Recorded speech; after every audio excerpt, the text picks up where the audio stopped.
Quem trouxe Bíblia nessa noite? Abra sua Bíblia comigo no livro de Eclesiastes. Eclesiastes, capítulo de número 12.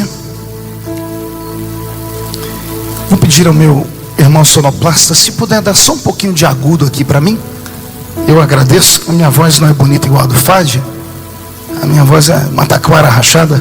Se me der um pouquinho de agudo aqui, isso, vai ganhar um beijo depois, tá? Deus te abençoe. Eclesiastes, capítulo de número 12, o versículo de número 1. Muito obrigado ao meu amigo tecladista que vai me acompanhar hoje aqui. Deus te abençoe. Eclesiastes 12, versículo 1. Quem encontrou, diga amém. Quem não encontrou, peça misericórdia. Nós vamos ter, né? Eclesiastes 12, 1. Está escrito assim: lembra-te do teu Criador nos dias da tua mocidade, antes que venham os maus dias e cheguem os anos dos quais venhas a dizer: não tenho neles contentamento. Amém? Vou ler de novo só para ficar na memória.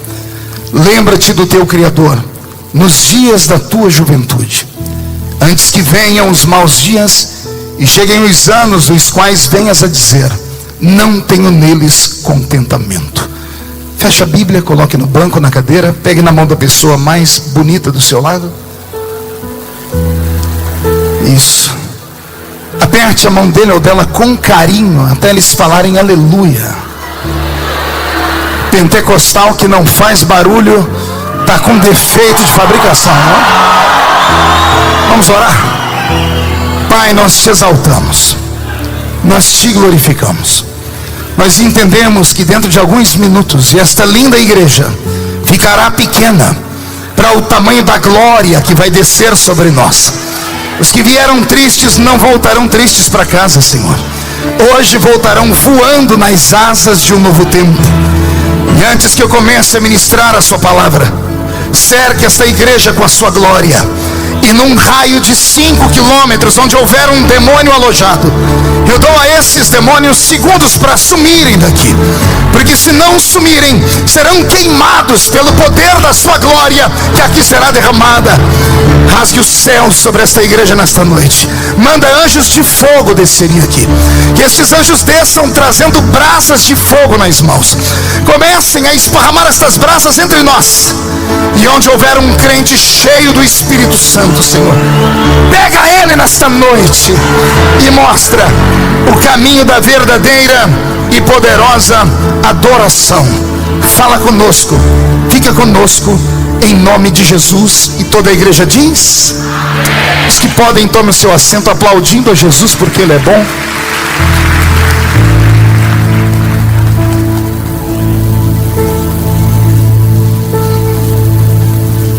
Glória a Deus. Querida igreja, noiva do Cordeiro, simpatizantes da nossa fé, amigos que vieram de perto e de longe, eu tenho nessa noite uma mensagem que ela pode mudar a sua história de verdade. É uma história antiga, todavia bem contemporânea, se olharmos não com os olhos de um leitor, mas com os olhos de alguém que entende ou busca aquilo que é sobre-humano.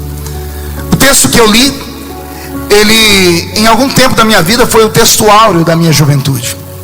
Lembro-me que muitas e muitas vezes nos cultos de mocidade eu usava esse texto para ler, para poder argumentar à juventude que ali estava, que existe uma bênção em servir a Deus quando somos jovens. Mas com o tempo foi passando, fui amadurecendo e fui cavando poços, até que eu descobri alguns segredos dentro desse texto.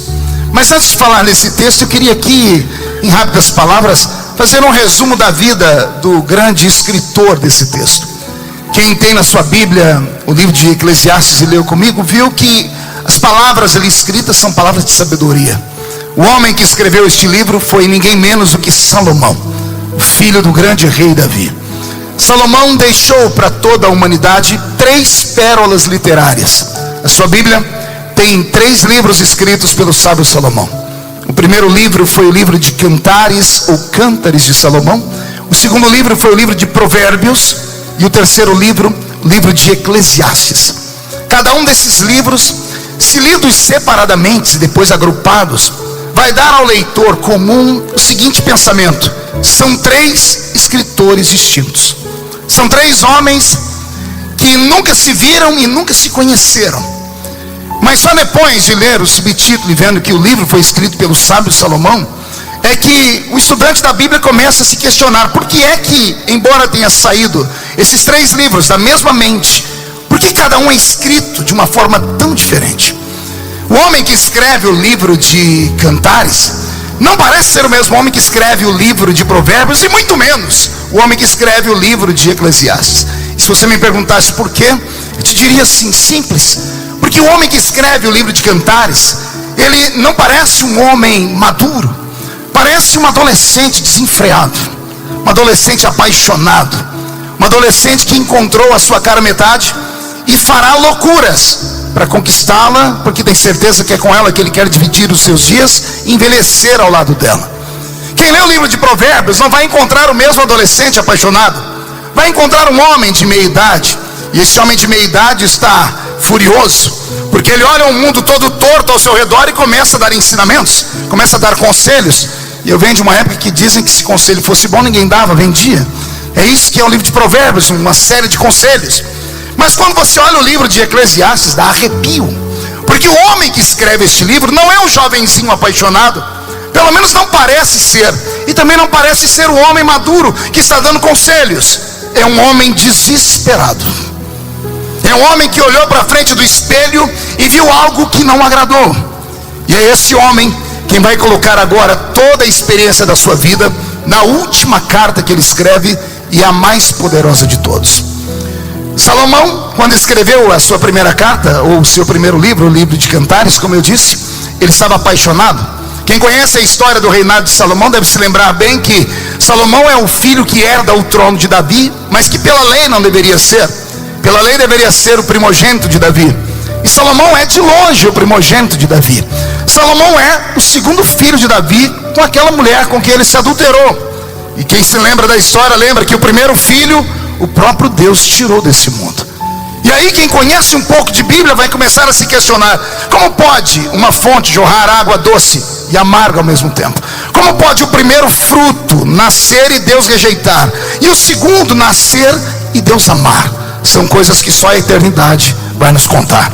Acredito até que a história de Salomão deveria ser muito mais pregada, porque Davi, quando unge o seu filho como rei, não com óleo na testa, mas com lágrimas nos olhos, Salomão é apenas uma criança de 7, 8 anos de idade, que é convidado a entrar dentro do quarto do pai para se despedir dele, porque Davi está à beira da morte. Todos os filhos se despediram dele. Salomão, o grande rei Davi, teve 20 filhos em toda a sua história, uma menina e 19 meninos. Ele está à beira da morte quando seus filhos entram dentro do seu quarto para se despedir dele. E a última que entra dentro do seu quarto é Batseba, a mulher com quem ele se namorou, e a mulher que foi a causa da destruição da sua moral e da sua família por completo.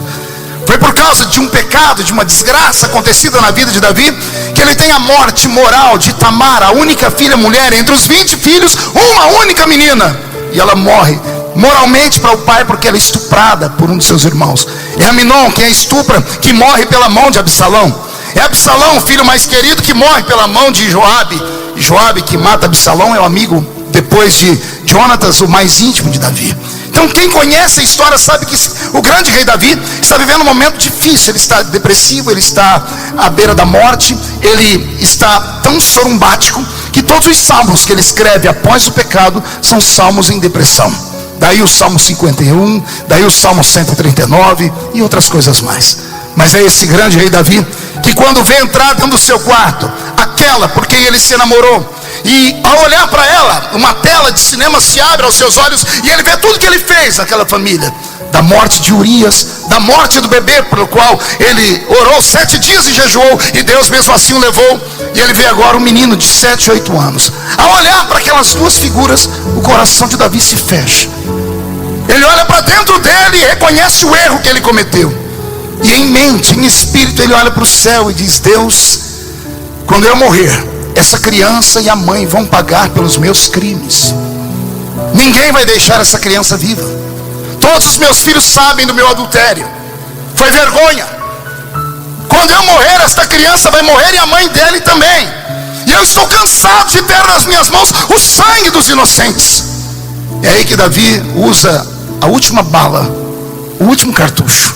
Ele pega a mão de uma criança de 8 anos, coloca debaixo da coxa, trava a mão do menino entre a coxa e o colchão, olha para o céu e diz: se tu me amas, mostra que tu perdoas. Ele não tem nada a ver com o meu pecado, eu errei.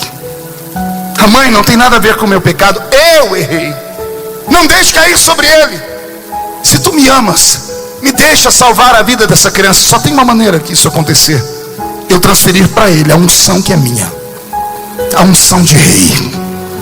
É contra as leis da terra, mas Davi não é um homem normal, é o homem segundo o coração de Deus. Pode ter 1 milhão de desgraças na vida, pode todo mundo apontar o dedo e falar, lá do céu Deus olha e diz assim: ele tem um mistério comigo. E mistério é aquilo que só Deus sabe. Davi tinha algo que ninguém entendia, nem eu entendo. Quando chegar no céu eu vou arrumar uma confusão lá, Fátima. Porque você se lembra quando Natan entrou lá dentro do palácio e mostrou o erro de Davi? Quando ele aflorou e disse: você é o homem do pecado, Davi caiu o semblante e disse: pequei. Só isso. Natan levanta a voz: assim diz o Senhor, porventura algum dia te neguei alguma coisa que me pedistes? Se tivesse me pedido, eu não teria te dado. Isso aqui só o Fad prega para vocês depois, que eu não tenho intelecto para pregar isso. Porque o que Deus está falando é sobre a mulher lá. Só que Deus diz: tudo que você desejar, não faça com suas mãos, peça a mim, porque se for para você eu te dou. Então existem coisas que só Deus e aquele servo sabem. Eu sei que naquele dia Deus abriu o céu, olhou para aquela criança e o amou. E como Deus amou aquela criança, ela foi ungida rei de Israel. E ali eu já começo a ver a Bíblia Sagrada dando gritos para nós para o futuro. Talvez tenha sido presságio daquilo que a Bíblia vai chamar no futuro de a glória da segunda casa sendo maior do que a glória da primeira casa. O Deus da misericórdia está entre nós esta noite. E só sabe o que é misericórdia quem já precisou dela. Quem aqui já precisou da misericórdia de Deus? Então levante a mão direita, agarra o ombro de quem está do seu lado, com carinho e respeito. Chacoalha a pessoa até ela ficar irritada, irrita ela, tira ela do lugar. E diga: Jesus te trouxe hoje aqui para isso. Diga: ele vai sacudir a sua mente, depois vai sacudir a sua casa. E o ano de 2015 será o melhor ano de toda a sua vida. E só quem crê nisso dá um grito para acordar Taguatinga inteira.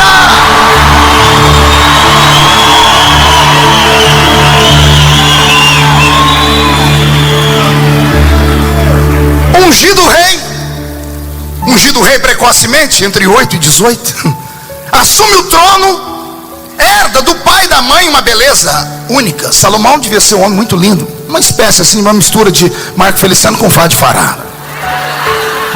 Quebrou tudo. Salomão, mas ainda bem que ele tinha saúde. Se fosse parecido comigo, com você, ainda bem que tinha saúde, né?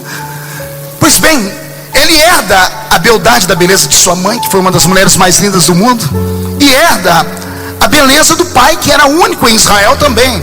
É o único ruivo em Israel, é o único homem de olhos brilhantes, ou seja, olhos claros em Israel. É o único homem de aparência, de uma aparência simples. Quando o escritor desenha Davi, ele desenha Davi como um poema. Talvez seja por isso que Michelangelo, quando faz a imagem do grande rei Davi, digite no Google: Davi não parece um hebreu, ele parece um deus grego. Narizinho empinado, pena que fizeram ele peladão, é um inferno aquela imagem, né? Mas é aquele Davi todo encaracolado, mas era belo. Então imagina a mistura da beleza de Davi com Batseba. Salomão era um homem belo, só que foi dotado de uma sabedoria única. E hoje eu venho defender Salomão aqui, o Fad, porque eu conheço um monte de gente que diz que ele era um psicopata, um maníaco sexual, um tarado e coisas mais.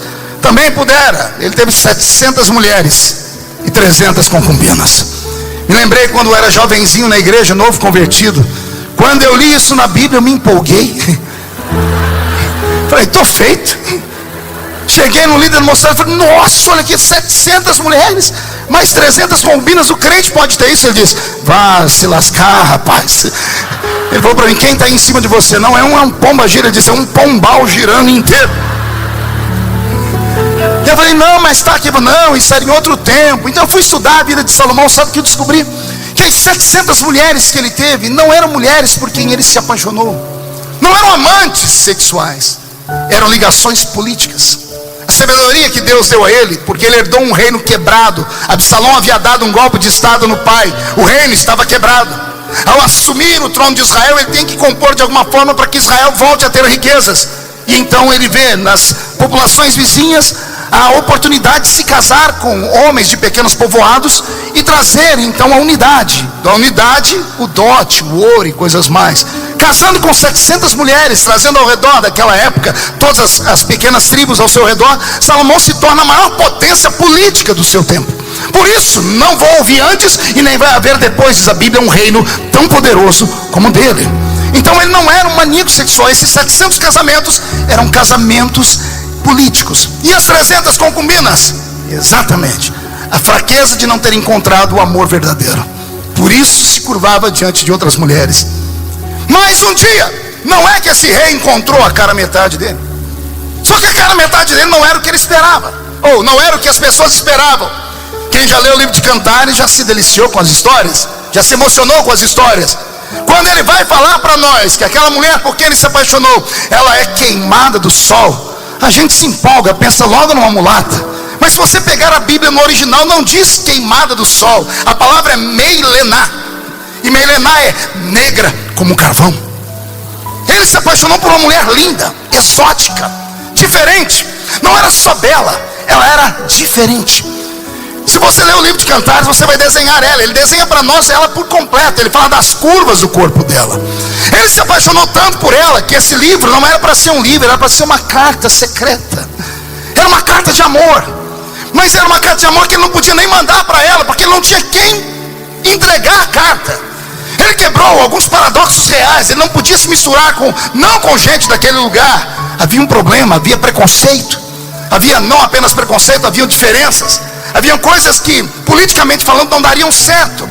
E como parece que o amor proibido é sempre o mais gostoso, e ele se apaixonou por ela, não tendo com quem conversar, porque nada pior do que estar amando alguém, não ter um melhor amigo para falar, porque ninguém vai te compreender. Os seus conselheiros já falaram, esquece, apaga da sua memória, você já tem 1000 aqui. E ele se lembrar que só tem uma pessoa que entende o homem. E ele aprendeu isso com o pai dele, lendo os livros do pai dele. O pai dele disse para ele, naquele dia que ele fez um juramento com 8 anos de idade, tudo que você quiser e sentir, fale com Deus de Israel.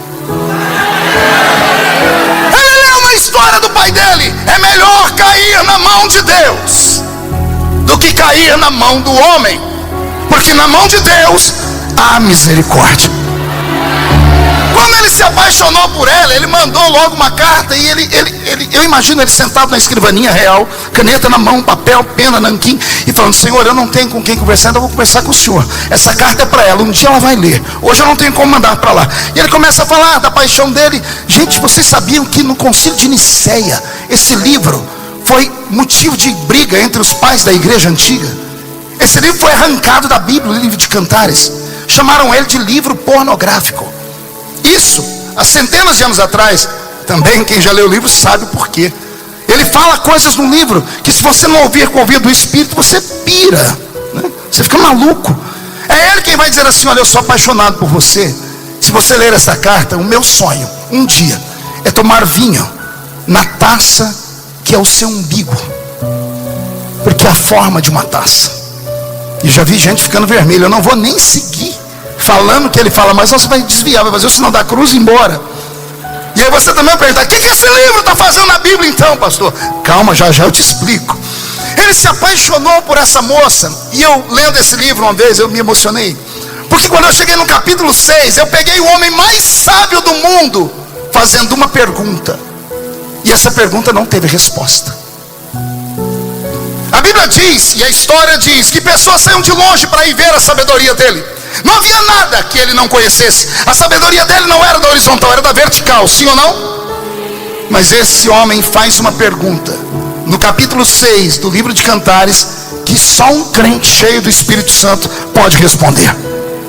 Escrevendo a carta, ele falou: eu encontrei a mulher da minha vida. Ele começou a elogiar para Deus. Ela é isso, ela é aquilo, o cabelo dela é assim, os olhos são assim, o corpo dela é assim. Eu quero fazer isso, eu quero fazer aquilo. E achei a mulher mais perfeita. Deus interrompeu ele disse assim: ei, amigo, calma aí, abaixa a bola.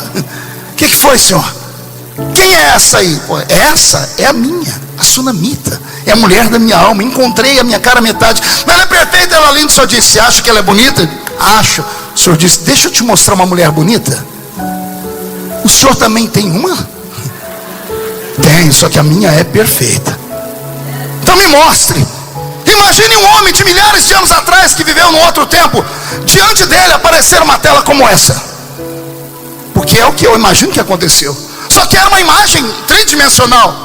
Porque quando Deus faz explodir a foto de uma mulher para Salomão, Salomão embasbaca, o queixo dele cai. E o homem mais sábio do mundo faz a seguinte pergunta: quem é esta que aparece como a alva do dia? Quando ele olhou para ela como a alva do dia, ele piscou o olho. Quando ele olhou, a figura mudou, por isso era tridimensional. Ela não está mais como a alva do dia. Ele disse: quem é esta que agora aparece formosa como a lua?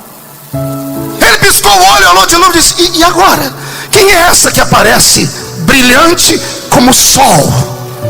E quando ele pisca o olho pela última vez, ele entrega os pontos. Ele diz: quem é esta que aparece formidável como um exército com bandeiras? Quem é esta? Ele morreu com essa pergunta na cabeça. E Deus disse: esse segredo eu não te conto. E eu estou contando aqui porque o que Deus não revela aos sábios, Ele revela aos pequeninos, amém? Se alguém chegar no céu antes de mim e encontrar Salomão, chame ele para perto e diga: Salomão, eu tive num culto lá na igreja do pastor Fade, e teve um pregador lá vindo da Vila Tatu, e não é aquilo que Deus não contou para você, contou para ele. Salomão vai ficar louco, vai dizer: como assim? Eu fui sábio. Não, Salomão, você morreu com uma pergunta e nunca soube a resposta, e eu estou aqui para dar a resposta. Ele vai ficar louco, porque todo sábio é afoito por conhecimento. E ele vai dizer para você qual é o assunto. E você vai dizer assim: lembra que você fez uma pergunta a Deus, disse: quem é esta? E ele vai se lembrar: ah, quando eu falei para Deus o meu amor, Ele me mostrou uma mulher que Ele nunca me disse quem era. E você vai murchar a barriga, estufar o peito, vai dizer: pois bem, eu estou aqui para te dizer. Ele vai perguntar: quem é esta? E você vai dizer: prazer, sou eu.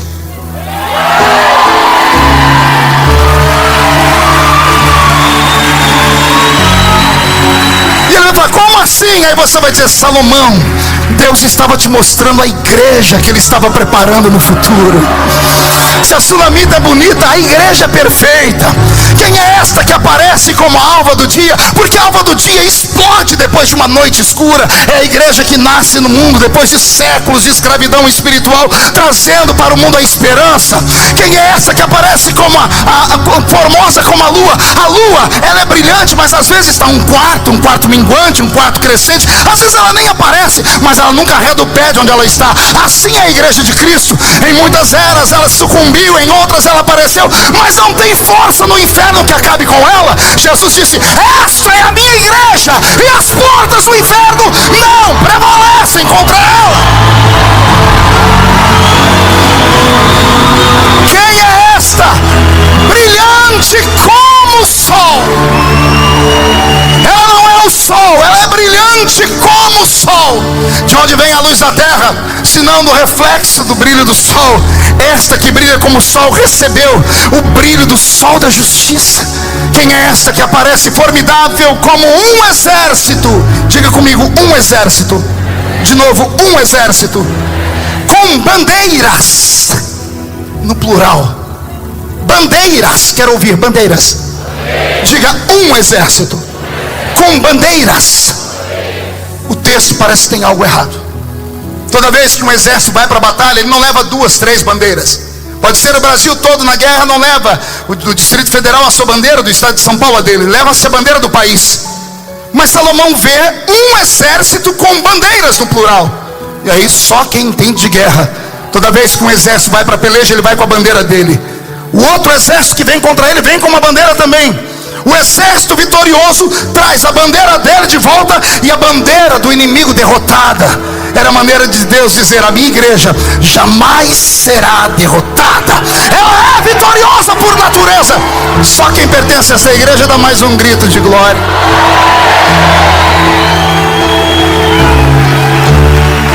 Aleluia.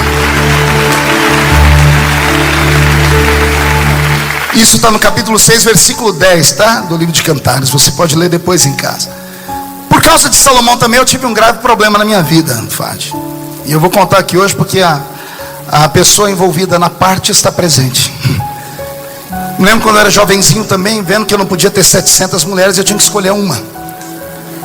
E eu olhei na mocidade da igreja e já sabia quem eu queria, com quem eu queria casar, né? Também na minha igreja só tinha ela de cabelo liso. Não, nem, é que eu tenho trauma com esse negócio de cabelo e o mundo inteiro sabe disso. Eu não queria que as minhas filhas tivessem o mesmo problema que o meu. Eu falei: Jesus, prepara alguém com cabelo liso, porque para minhas filhas não sofreu o que eu sofri na vida, né? E eu olhei para ela, estava lá a irmã Edileuza, essa moça, essa galega bonita aqui. E eu cheguei no líder da mocidade, que ela era muito crente. Pensa uma mulher crente, aquelas assembleianas que sobe monte, desce monte, coque na cabeça. Aí eu cheguei no líder da mocidade, eu disse: Marco, como é que eu conquisto essa moça aí? Ele disse: seja romântico. Eu disse: mas eu sou novo convertido, se eu usar meu romance com ela, eu estou perdido. Se eu falar uns versinhos que eu sei, acabou a minha vida. Ele falou assim: então leia o livro de Cantares. Eu falei: que livro é esse? Onde eu compro? Ele está na Bíblia. Mas o que tem a ver a Bíblia com romance? Ele disse: é um livro do amor. E quando eu li o livro de Cantares, eu me apaixonei. Por isso que eu sei tanto sobre ele. Eu li, eu devorei. E eu falei: o que eu faço, Marco? Ele disse: escolhe um texto bonito e manda para ela. Gente, eu fiquei uma semana. Peguei o melhor texto. Eu falei: não, esse aqui não. Fui para o outro: não, esse aqui também não. Tem que ser uma coisa que quando a mulher lê, ela nunca mais vai me esquecer. E eu escolhi o versículo mais lindo que tinha lá para mim, exótico, poderoso. Escrevi aquele bilhetinho, dobrei e borrifei aquela desgraça do almíscar, que Jesus já me libertou há muito tempo. Eu acho que não foi por causa do versículo, foi por causa do perfume que deu, o problema que deu. Só pode ser. Porque eu cheguei no culto da mocidade, depois da escola dominical, no ensaio da mocidade, falei: irmã Edileuza, queria que a irmã lesse esse bilhetinho. Ela pegou: tudo bem, irmão Marcos, tudo crente daqueles crentes. Leia, falei: aí embaixo está escrito assim: responda, tá? Ela falou: deixa comigo. Eu orei a semana inteira, Fábio, jejuei, fiz o que você imaginar, eu fiz. Domingo da frente, muda a música, põe uma música mais assim, para esse momento. Não, também não tanto, não, volta. Eu estou lá agora no ensaio da mocidade, quando a irmã Edileuza me olhou, ela disse assim: irmão Marcos, trouxe o seu bilhete, sua resposta. Quando eu peguei aquele bilhete, gente do céu, faltou força nas pernas. Eu corri para dentro do banheiro da igreja, eu sentei no vaso, no trono, eu fechei aquela porta, eu tremia. Só que antes de abrir, eu fui cheirar. Falei: eu mandei um perfuminho. Quando eu cheirei, nada. Falei: não deu certo, zangou alguma coisa. Quando eu abri, eu havia dito assim: por favor, responda com um versículo da Bíblia. Qual que era o meu pensamento? Ela vai ler lá e vai responder assim: vem, amado meu, vem saltando pelos montes, saí de madrugada em busca da sua alma pelas praças da cidade. Eu falei: acabou, deu certo. E ela disse: como você pediu resposta na Bíblia, o Senhor te repreenda, Satanás.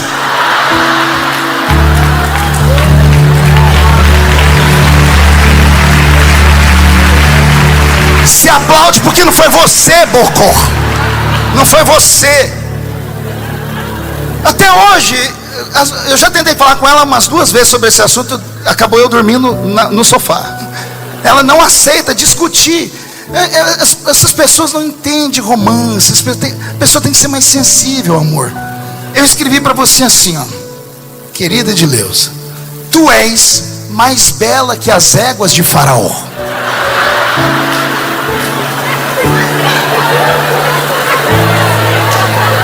Gente, calma aí, vocês não estão entendendo. As éguas de Faraó não eram éguas normais. Deixa pra lá. Não adianta. Amor, eu te amo muito. Esse é Salomão, que escreve a sua primeira carta, o seu primeiro livro. Um homem apaixonado. O homem apaixonado fala de amor, mas o relógio do tempo não para. Diga comigo: o relógio do tempo não para. Um belo dia, esse mesmo Salomão acorda dentro do seu palácio. Agora não é mais um menino que precisa encontrar uma cara metade. Ele chega naquela idade que Freud chama de idade do lobo, quando o homem passa dos INTA e entra nos ENTA, 40, 50, 60. E o homem nessa idade, ele já não é mais um paquerador, um namorador, não é mais um Dom Juan de Marco inveterado. O homem nessa idade, ele quer estabelecer propósitos. Ele olha para os filhos, ele olha para a geração que se espelhou nele. Ele quer deixar conselhos, ele não quer que ninguém caia nos mesmos erros dele. Então ele pega aquele nanquim, aquela pena, o papiro, e usa a mesma escrivaninha que ele usou para mandar uma carta de amor. E ele escreve o livro de Provérbios. E quem lê o livro de Provérbios se escandaliza. Como é que alguém que falou de amor tão abertamente pode dar conselhos, e alguns tão absurdos? E ele disse assim: melhor é um homem ir a um velório do que ir a uma festa. Chama o seu filho hoje depois do culto. Fala assim: meu filho, não vai na sorveteria não, tem um velório aqui, ó. Ele vai olhar para você e vai assim: alô, tá louco? Quer que eu vou no velório? Virou o quê? Tá sádico? Mas não é isso. É que o homem que escreve o livro de Provérbios, ele já não mais vive da infância. Ele viu que a vida é dura, e que o homem, para viver muito nessa terra, tem que ter princípios. E quando ele diz é melhor ao homem ir a um velório, ele está dizendo: quem vai a uma festa não pensa no amanhã. Quem vai a uma festa só pensa em beber, fumar, ficar. O resultado depois de uma noitada, de uma festa, sem pensar, é uma gravidez indesejada, é uma doença sexualmente transmissível, é um monte de problemas, crises na alma e outras coisas mais. Mas o homem que vai em um velório e olha para aquele paletó de madeira e vê ali dentro um amigo, um parente que ontem estava vivo e agora não está mais, ele começa a refletir na vida. Você lembra quando você foi no enterro do seu amigo que morreu de acidente, de carro ou de moto? Lembra como você saiu daquele velório, usando o seu carro, a sua moto, respeitando todos os sinais de pare, parando para todo mundo, porque a sua alma foi atingida por uma mensagem. É isso que o velho agora começa a dizer: é melhor o homem ir a um velório, porque no velório ele pensa na vida, do que ir a uma festa. Só que o relógio do tempo não para. Um belo dia Salomão acorda naquele mesmo quarto. Ele vai ao banheiro, e quando ele chega ao banheiro, ele olha no espelho. Depois de um belo banho real, quando ele limpa o espelho e tira aquele mormaço, o que ele olha o assusta. A mente dele divaga no tempo, e ele procura aquele menino apaixonado, e ele não existe mais. Ele procura aquele moço capaz de escrever uma carta de romance, e ele não existe mais. Ele procura aquele rei que dá conselhos, e esse rei também não existe mais. O que ele vê no espelho assusta ele. Pergunte a mim o que ele vê, pastor. Só fala se todo mundo perguntar. Ele vê o que a vida é de verdade. Ele olha para o espelho e ele vê que os únicos amigos que sobraram para ele foram artrite, artrose, osteoporose, reumatismo, cataratas e essas doenças que insistem em ser amiga dos velhos. Ele olha para o espelho e ele vê não mais aquela pele tenaz, aquela coisa linda. Ele vê agora aquela pele murcha. Ele olha para o espelho e não sabe se vê um rosto ou maracujá de gaveta, murcho. Os cabelos outrora esvoaçantes, uma mistura de ruivo do pai com a textura do cabelo da mãe, agora dá lugar à calvície. Suas casas estão brancas, suas pernas não têm mais força. Leia o capítulo 12 inteiro, depois você vai ver ele falar: quando os guardas da casa começam a tremer. Os guardas da casa são as pernas. Ele começa a desenhar a vida de uma maneira poética, deprimente. Quando ele olha para o espelho, ele começa a perceber que agora ele está flácido, suas veias estão saltadas, seus dentes estão amarelados e tortos, seus cabelos caíram. Ele volta para aquela escrivaninha, pega aquela mesma pena, nanquim e papiro e começa a escrever, não com a empolgação de um menino apaixonado, não com a empolgação de um rei que dá ordens. Ele escreve uma carta com medo do que está chegando. Ele está para receber uma visita em casa, e essa visita, quando vem, não manda telegrama. Essa visita não manda um e-mail, não passa um SMS, não deixa mensagem no Facebook. Pior, ela não vem para ficar, ela vem e leva a pessoa embora. Ela não pergunta se pode, Ela não pede licença aos parentes, ela não pede licença aos amigos. Estou falando da morte. E ele começa a escrever o livro de Eclesiastes. Ele começa o livro dizendo assim: tudo nessa vida é vaidade. Tudo é um puro sentimento egoísta do ser humano. A beleza não subsiste para sempre. A juventude não subsiste para sempre. A riqueza não existe para sempre. O bom emprego não existe para sempre. A fama não existe para sempre.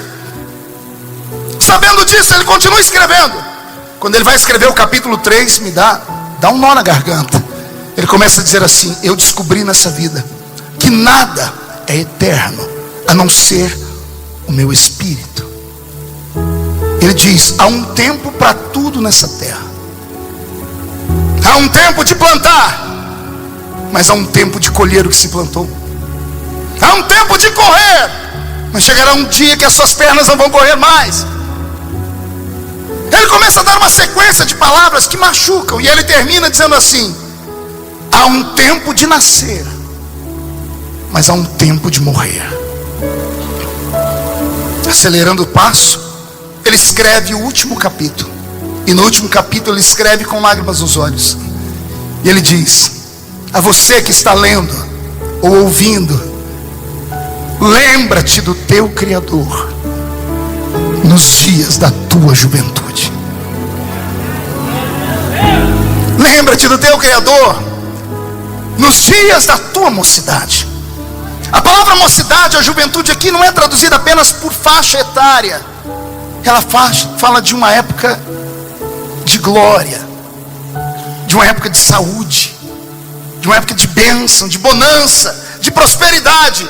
Lembra-te do teu Criador enquanto tudo está indo bem. Ele diz o porquê? Porque chegará um dia que você vai sentir falta desses dias. Qualquer dia desse vai bater a sua porta um dia que tem nome, e ele se chama dia mau. Lembra-te do teu Criador nos dias da tua juventude, antes que venham os maus dias. Respire fundo, porque agora eu vou começar a pregar. Desenhei o texto, a história, para botar você aqui no centro. E agora eu vou te explicar. Esse Salomão, esse grande homem, enxergou que a vida do ser humano não é feita só de altos. Às vezes é feita mais de baixos do que altos. Ele enxergou que o ser humano faz um prospecto da vida pensando só nas coisas boas, que ele prevê só coisas boas. Pegue a sua agenda, vê se você colocou lá o seu planejamento de vida para esse ano. Se em algum dos dias tem lá: eu vou em novembro visitar o hospital por causa disso ou daquilo. Vê se há na sua geladeira algum tipo de mensagem que você deixou ali: daqui 3 semanas eu preciso ir em tal lugar porque o meu nome foi para o SPC. Ninguém pensa em coisa ruim. Aliás, quando a gente liga esses programas sensacionalistas, como esses programas policiais da televisão, e vê uma mulher que foi estuprada, uma menina que foi morta, a gente já nem mais fica chocado, porque o nosso país é uma miséria nessa questão de violência. Mas a gente olha aquilo como se fosse só um filme de ficção, porque aquilo não é na nossa história, e a gente jura que nunca vai acontecer conosco. Aquele dia de desgraça, aquele dia ruim, é só na vida dos outros, ele nunca virá sobre nós. E o bom crente ainda usa as fórmulas mágicas da Bíblia. Ele vê um negócio desse, a pessoa católica faz o sinal da cruz como proteção. O crente, ele olha e diz assim: está amarrado em nome de Jesus. Ou outras fórmulas mágicas: na minha vida não, contra Israel não vale encantamento. A minha pergunta é: e quando esse dia chega, o que você faz? Porque quem nunca teve, se prepare, você vai ter. O senhor está amaldiçoando a minha vida, pastor? Não, eu só estou dizendo o que é a vida. Viver é uma aventura. É uma aventura estranha. Às vezes olhamos para o céu e pensamos que tem alguém lá em cima que é sádico ou brincalhão. Mas não é. É a história da raça humana. O que é o dia mau, pastor? O dia mau foi o dia que você acordou no meio da noite, no susto, bateu a mão do lado da cama, procurou segurança, o abraço dele ou dela, e ele ou ela não estavam mais ali. Em questão de segundos, a ficha caiu e você se lembrou que você já sepultou a pessoa. Ontem, uma semana atrás, um mês atrás. Aí entra no seu quarto um demônio chamado solidão. Solidão não é um sentimento, é um demônio que atormenta, que faz o ser humano fazer loucuras.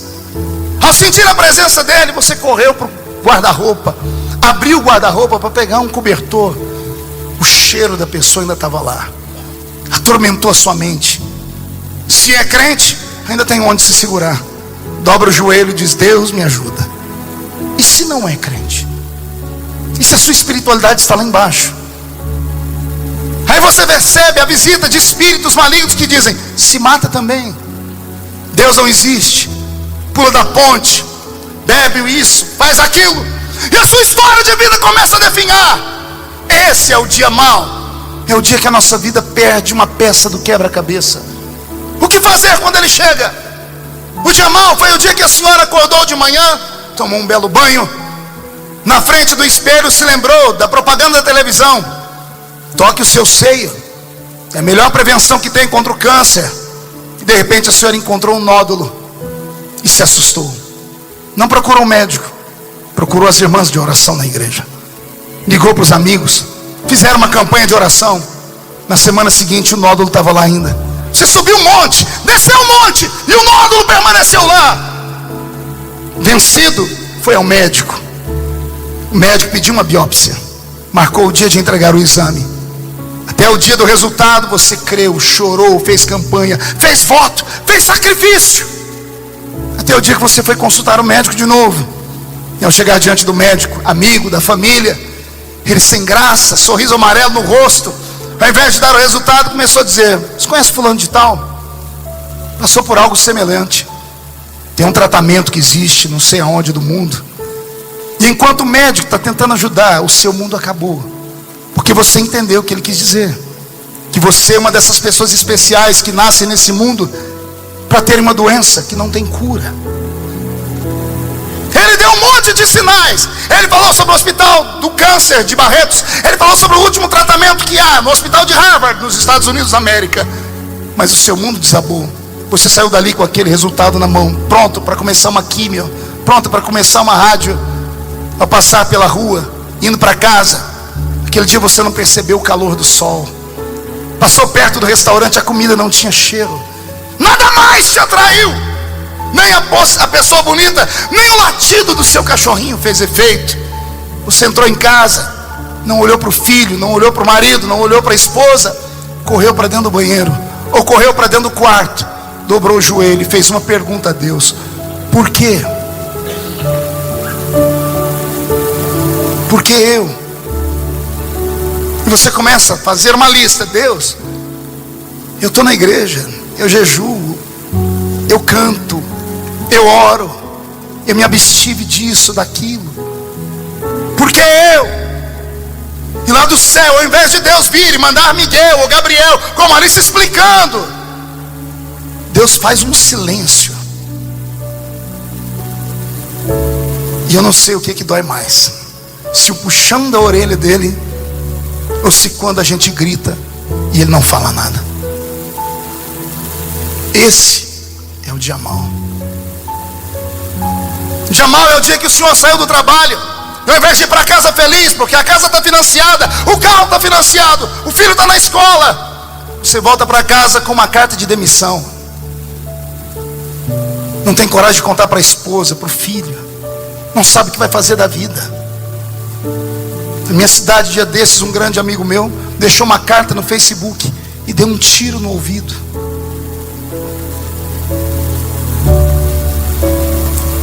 Foi ao banco, fez um plano de saúde, fez um seguro, liquidou a vida dele.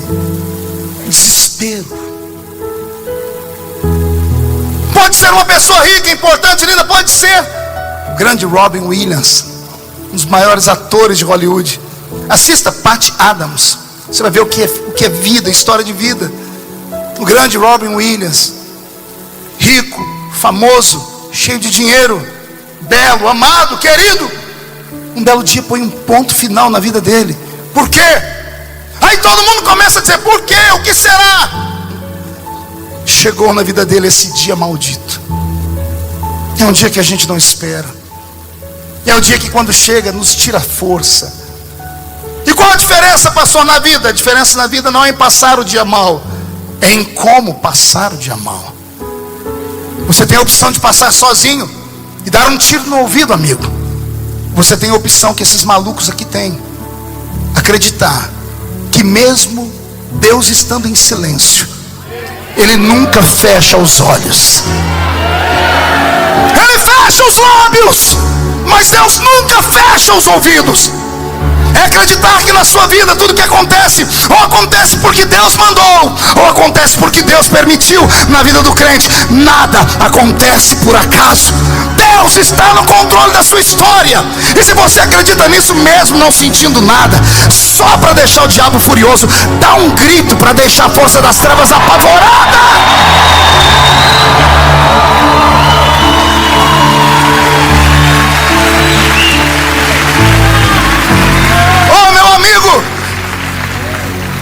Eu sinto a sua dor. Como o senhor sabe que está doendo, pastor? Todo pastor, todo profeta é sensitivo. Eu vi o culto, eu vi o louvor, eu vi as pessoas gritarem, cantarem, mas as pessoas no meio da escuridão viram você em silêncio. Teve até gente que disse: isso aqui é frio igual uma geladeira.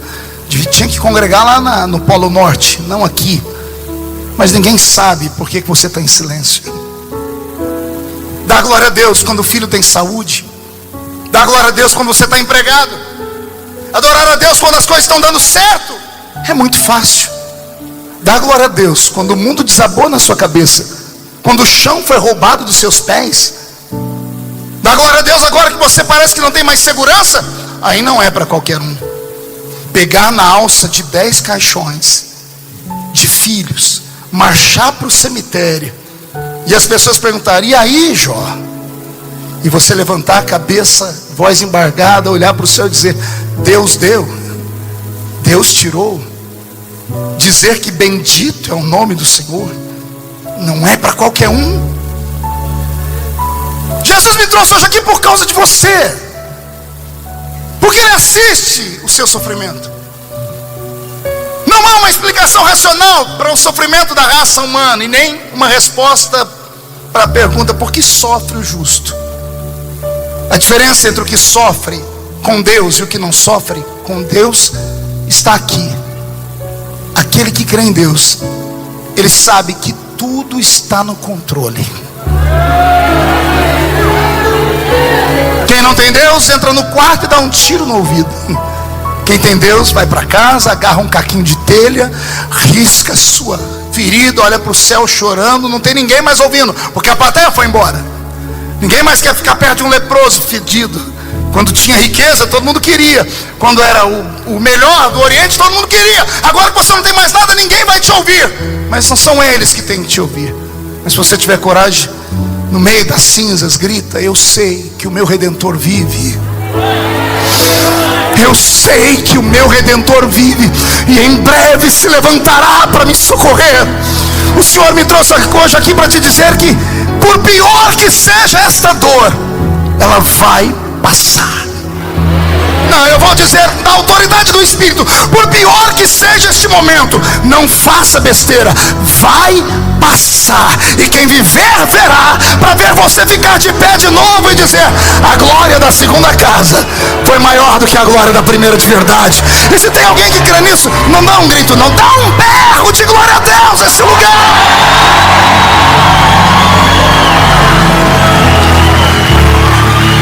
Levante a mão direita para o céu de novo, chacoalhe ela, faz um carinho nas costas do seu irmão, um carinho, e diga para ele suavemente, diga: vai passar.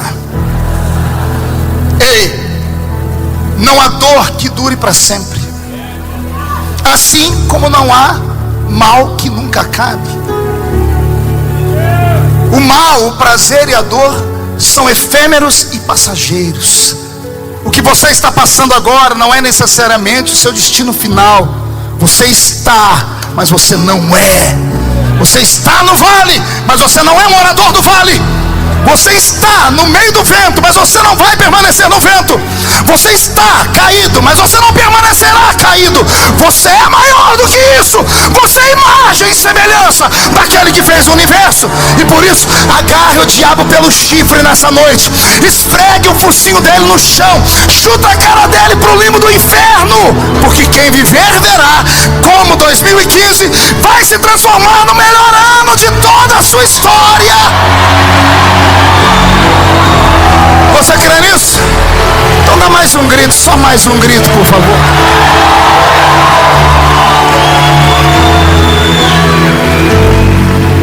Eu quero pedir licença à minha esposa e às minhas filhas, porque eu quero relatar aqui um dia mau que eu tive. A gente era jovenzinho ainda. Eu comecei a pregar muito cedo, eu prego desde os 13. Estou com 42, cara de 50, só o sangue de Jesus para falar o resto, né? Aí o Fábio acabou de falar que carinha de 60, né? Deus ajuda. Eu elogio ele, ele me põe no chão. Isso, joga no chão, chama de lagartixa, pisa, não tem problema. Mas eu me lembro que nós estávamos grávidos do nosso segundo bebê. E estava indo tudo muito bem. Gravidez perfeita. Minha esposa, uma parideira profissional. 4 filhos nós tivemos. E nesse segundo aconteceu algo que mudou a nossa história. Estava entrando no 8º mês da gravidez. Quartinho semi-pronto. Fui pregar no Rio Grande do Sul e um pastor me deu a roupinha de apresentar o bebê na igreja. Quando o seu bebê nascer, está aqui a roupinha do dia da apresentação. Lembro quando eu chegava em casa, colocava a mão na barriga, ele dava aquele chute, eu disse, esse menino vai ser pentecostal, né? Vai ser Feliciano Júnior, né? Vai ser de glória, de fogo. Até que um belo dia, depois de chegar em casa, dormimos, ela acordou com uma hemorragia. Desesperado, levei ela para o hospital. Treva, porque no hospital eu não tinha mais plano de saúde. Eu havia deixado meu emprego, meu trabalho, a faculdade de Direito, para viver da fé, para me transformar num pregador do Evangelho. O atendimento foi precário, mas quando o médico nos atendeu, eu fiquei feliz, porque era um médico de quando eu tinha plano de saúde. Dr. Sérgio Bruno, é um grande amigo da família até hoje. Eu falei, Dr. Sérgio, eu estou com medo, desesperado. Ele disse, não, fica tranquilo, foi só uma hemorragia, ela pegou algum peso. Deu a ela um soro, ficou algumas horas, mandou ela para casa, disse, está tudo feliz. No dia seguinte a hemorragia dobrou. Liguei para ele, disse, doutor, não tem como enfrentar o SUS, não tem dinheiro para pagar a consulta e eu preciso que o senhor me ajude. Ele disse, não, traz ela aqui, vou cuidar dela. Internou ela uma semana internada, né, amor? Uma semana internada, ele não deixou ela levantar nem para ir ao banheiro, para não fazer força nenhuma, porque o bebê ia nascer. No dia da alta, ele me chamou e disse, está tudo bem, doutor? Ele disse, está tudo bem, está aqui, você pode levar ela embora para casa. Eu disse, doutor, eu vou viajar, está tudo bem mesmo? Ele olhou para mim inseguro, disse, deixa eu fazer uma ultrassom nova. Ele fez a ultrassom e ele mudou de cor. Pegou o telefone, começou a ligar para os médicos, começou a entrar médicos dentro da sala e me mandou para a sala, outra sala. Daqui a pouco ele sentou na minha frente, pegou um papel e começou a escrever. Ele disse, você vai ter que levar ela para o Hospital das Clínicas em Ribeirão Preto. E eu disse, doutor, mas ela não estava de alta? Ele disse, mas aconteceu alguma coisa e aqui nós não temos medicamento, nós não temos equipamento. Eu disse, doutor, o que aconteceu? Ele disse, Marco, de manhã o líquido da placenta estava lá dentro. Agora o líquido sumiu. Eu disse, como assim, doutor? Sumiu como? Ele disse, ela não foi ao banheiro, ela não sangrou mais, sumiu. Eu disse, sumiu como, doutor? Ele olhou para mim e disse, quem entende de coisa sobrenatural aqui não sou eu não, é você. Nós não temos como tratar aqui, você tem que levar ela embora daqui. Meu Deus, para conseguir um carrinho emprestado para levar ela para o hospital, foi um Deus nos acuda. Chegamos ao Hospital das Clínicas em Ribeirão às 7 da noite. Ela foi atendida às 2 da manhã. 5 horas de espera. Esse é o sistema de saúde do nosso país. 5 horas depois, quando chamaram ela entrou com a minha sogra, eu fiquei do lado de fora. Não deu 5 minutos. O médico foi para o corredor e gritou, quem é o senhor Marco? Eu disse, sou eu. Antes de entrar dentro da sala, eu já sabia o que tinha acontecido. Ele veio gritando, Ó, o bebê está morto, não tem o que fazer, você tem que levar ela para casa, vocês não têm plano de saúde, eu não tenho como internar ela, o organismo dela daqui 3 dias vai abortar o bebê sozinho, se não abortar aí você procura o médico, o hospital, porque eles são obrigados a fazer a curetagem. Eu falei, doutor, calma, é muita informação, o que está acontecendo? Ele disse, morreu por falta de atendimento, 5 horas numa fila. E eu fiquei parado. Ela estava se trocando atrás do biombo. Quando ela saiu, ela veio perto de mim, me deu um abraço, veio aqui no meu ouvido e fez uma pergunta. A pior pergunta que um pastor pode ouvir, porque é uma pergunta que não tem resposta. É quando alguém chega na gente e diz assim, por quê? Por que o meu bebê? Porque no que eu errei? A gente assembleiano, meu Deus, nós tínhamos um monte de coisas que pensávamos. Aí vem na cabeça, será que eu cometi algum erro, algum pecado escondido? Será que é punição? Será que é isso? Será que é aquilo? E eu tinha que ser um pouquinho mais forte, abraçar e dizer, Deus vai dar vitória. Somos jovens, vamos ter outros filhos ainda. Eu não sei o porquê, só sei que Deus sabe de todas as coisas. Ô resposta, é a única que a gente tem, mas ela não supre a carência da pergunta, por quê? Eu sei que Deus sabe todas as coisas, mas tem hora na vida que eu quero saber o porquê. E quando você pergunta e Deus não responde. Voltamos para casa, era 2 da manhã. Eu tentando conversar com ela, ela abraçada com aquele barrigão, fruto maduro, pronto para nascer. Ela chorando, daqui a pouco ela deu um grito. Ela falou assim, você é o pastor aqui. Puxou minha mão, quase capotamos o carro. Falou, ore pelo bebê. Parei o carro na rodovia em Anguera, ajoelhei, botei a mão na barriga e orei com toda a força que eu tinha, com toda a fé que eu tinha. Eu falei com Deus sobre as minhas viagens missionárias, porque era novinho, mas viajava há muitos anos, de testemunhos, de milagres que aconteceram. Eu disse, Deus, o Senhor fez na vida dos outros, faz na minha. Deus respondeu assim do céu,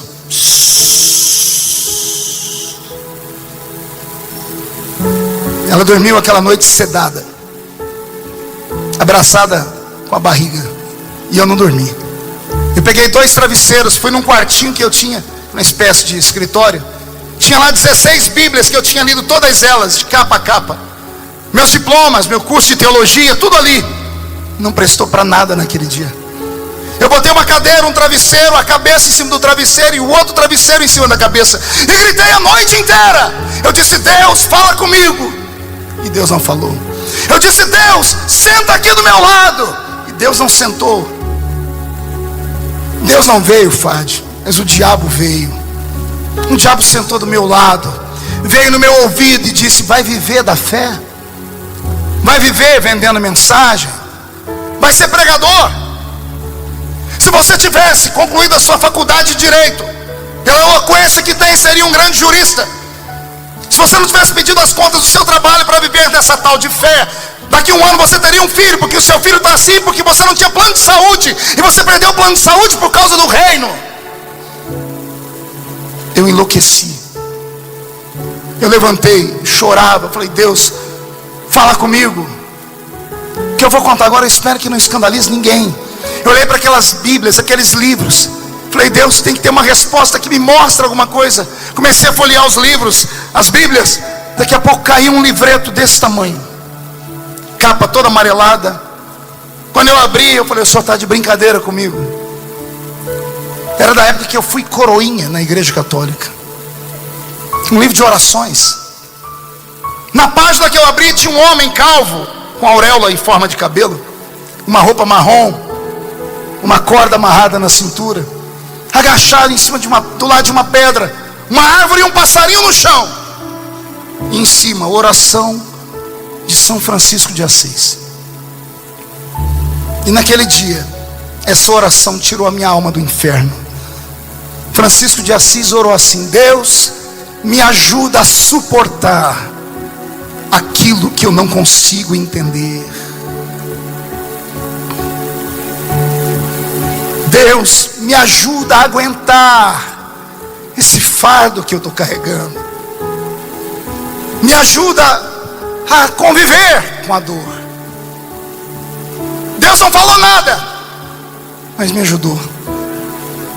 Passou o tempo, Nós vencemos essa prova. 3 dias depois, o bebê nasceu dentro de um vaso sanitário. Ela foi para o hospital por causa de todo o problema. Enquanto estava fazendo a ficha, teve uma cólica, foi no vaso sanitário, meu bebê nasceu ali. Eu peguei ele no colo. Nenhum pai tinha que ter esse tipo de experiência. Nenhum pai tinha que ver o filho morto. Mas Deus foi me ajudando. E sabe o que eu descobri naquele dia, Fad? Que o ser humano não é como um computador, que você seleciona as partes da vida que você não gosta e aperta a teclinha delete e apaga tudo. Não tem como apagar o passado. Não existe uma forma de esquecer o que aconteceu. Nós não somos um robô. Eu não estou pregando para ciborgues aqui nessa noite. Eu não estou pregando para homens e mulheres que ao invés de sangue tem fios elétricos na veia. Não, eu estou pregando para homens e mulheres que são imagens de Deus. Tem alma, são sensíveis, têm sentimentos. Pastor, se não dá para apagar o passado, o que eu faço com ele? Dá para reeditar o passado. Dá para você pegar o passado que até agora virou um chapéu sombreiro mexicano na sua cabeça e te faz andar de cabeça baixa, porque você não consegue olhar mais para frente, porque tudo que aconteceu te destruiu por dentro. Reedita o passado, volta lá no passado, pega o chapéu, rasga ele, transforma em tapete, pisa em cima dele, caminha em cima dele, fala para ele: Deus é maior do que todas as misérias que aconteceu na minha vida. Deus tem o controle da minha história. Esta noite Deus vai reconstruir a sua alma. Deus vai reconstruir a sua história.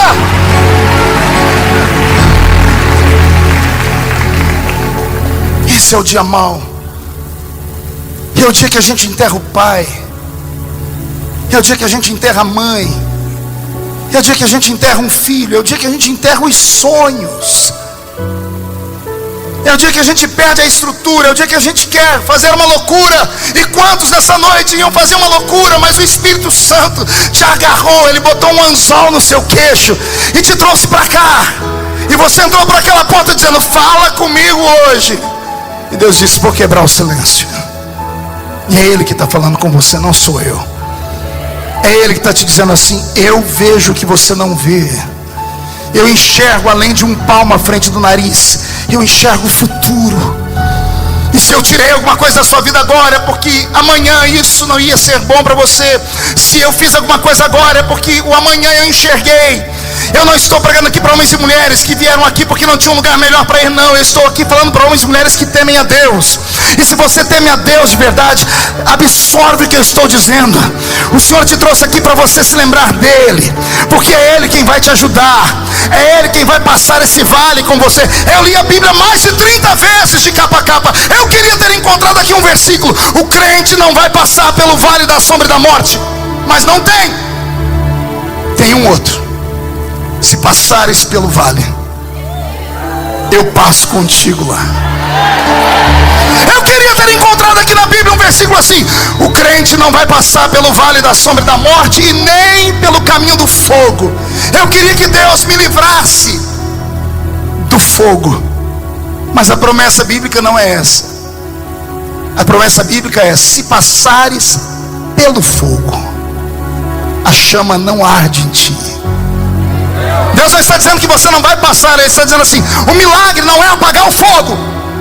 O milagre é você andar no meio do fogo e ele não te queimar.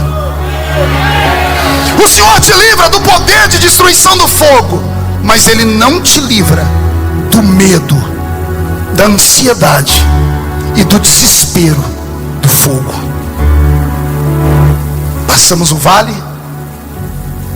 Depois disso, Jesus me deu 2 lindas meninas que estão sentadas ali, a Kathleen e a Camille. A Camille é pequenininha, a gente chama ela de pastorinha da família. Fica de pé, Bi. É aquela pequenininha ali, é maluquinha da família. Essa canta, prega, expulsa demônio.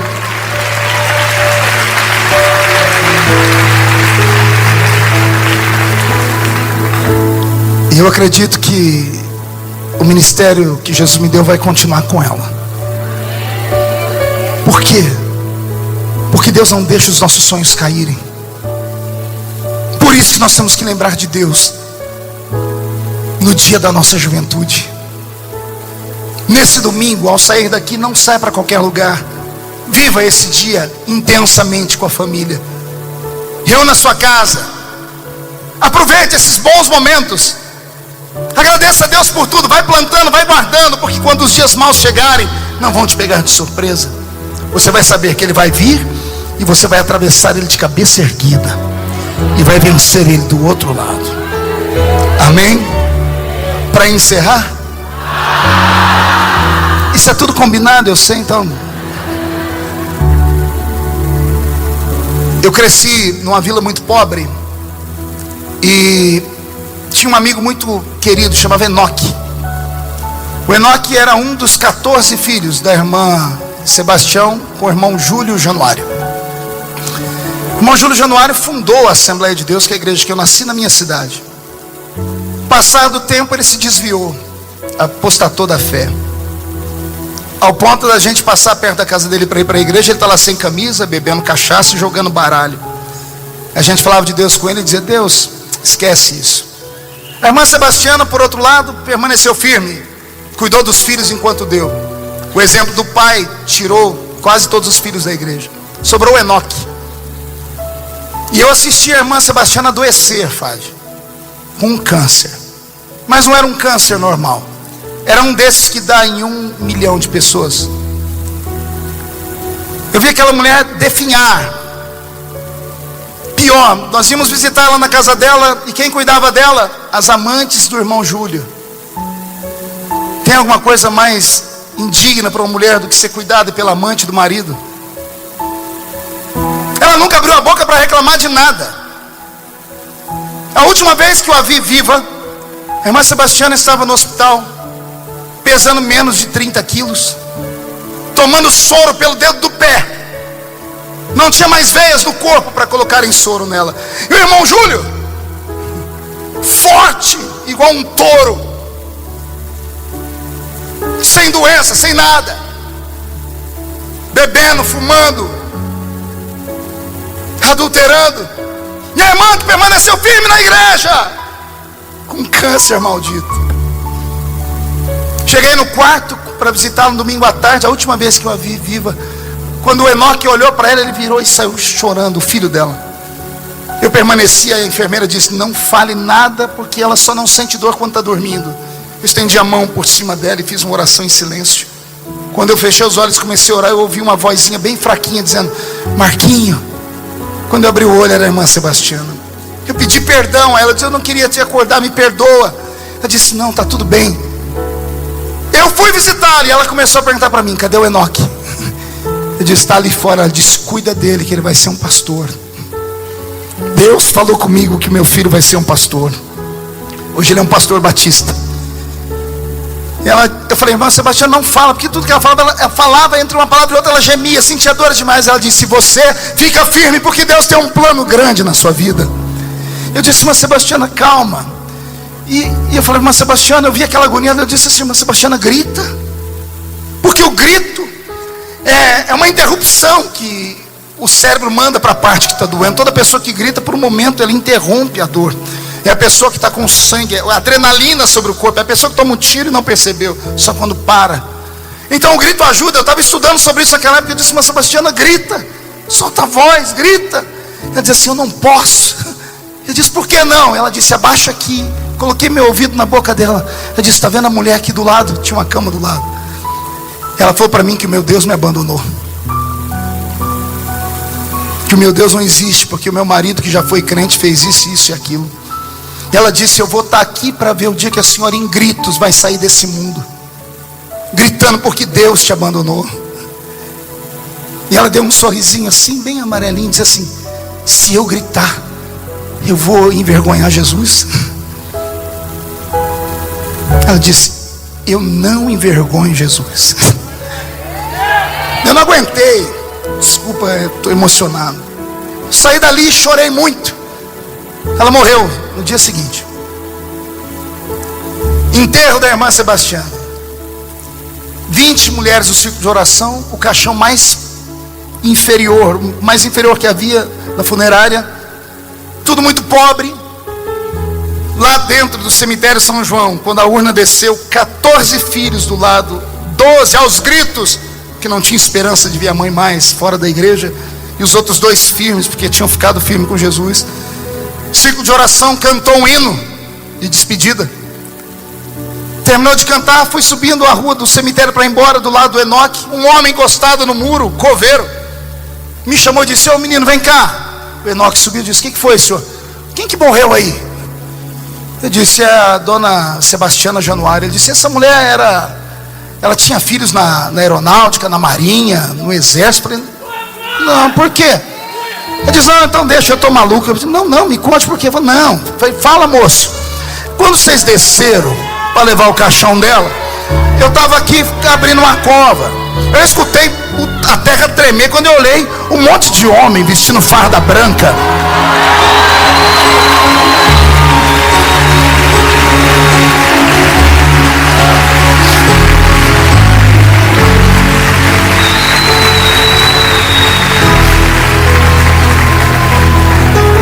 Ele disse na cabeça dele: eu vou terminar de cavar aqui logo e vou lá para ver.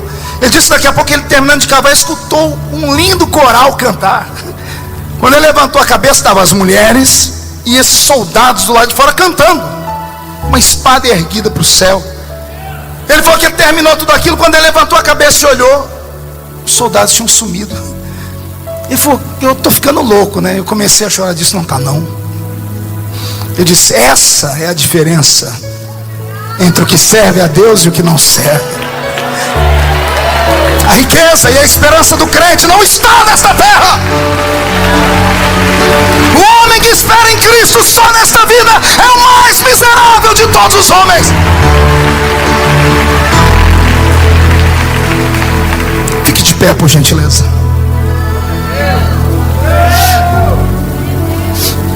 Vou pedir para que você incline a cabeça.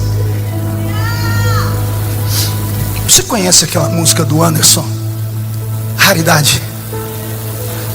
Toca ela para mim. Daqui a pouco eu vou tentar cantar.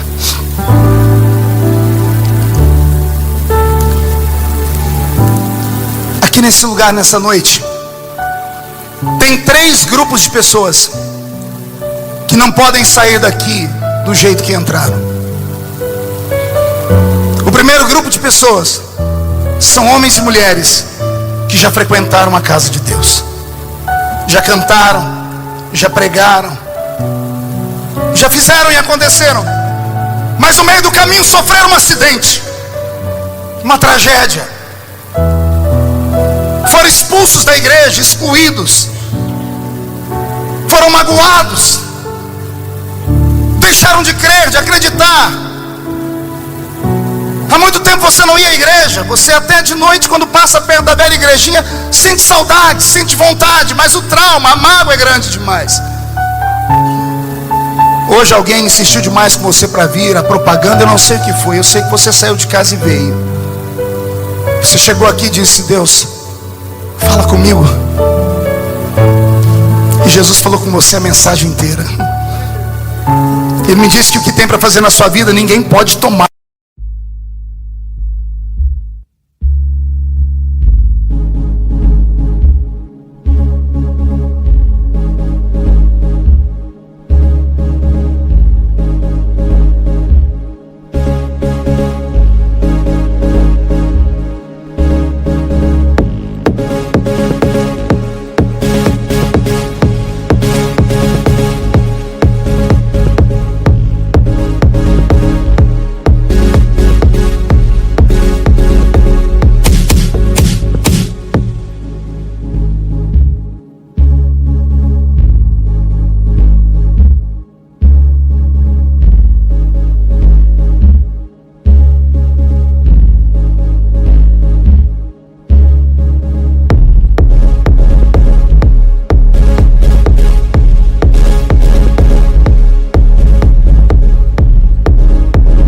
Ele vai fazer e ponto final. Mas só depende de você. Foi só um trauma, foi uma tragédia, mas Ele pode reconstruir. E a glória da segunda casa será maior do que a glória da primeira. Mas só tem um jeito disso acontecer. Que jeito é, pastor? É você sair do seu lugar e vir se encontrar com o Criador aqui na frente. Pastor, mas se eu for aí, o que vão falar de mim? Quem fala de você não paga as suas contas. Quem fala de você não te assistiu no seu dia mal. Mas aqui na frente você vai encontrar um lugar onde você possa se apoiar. Enquanto você pensa, não vem ainda, pense.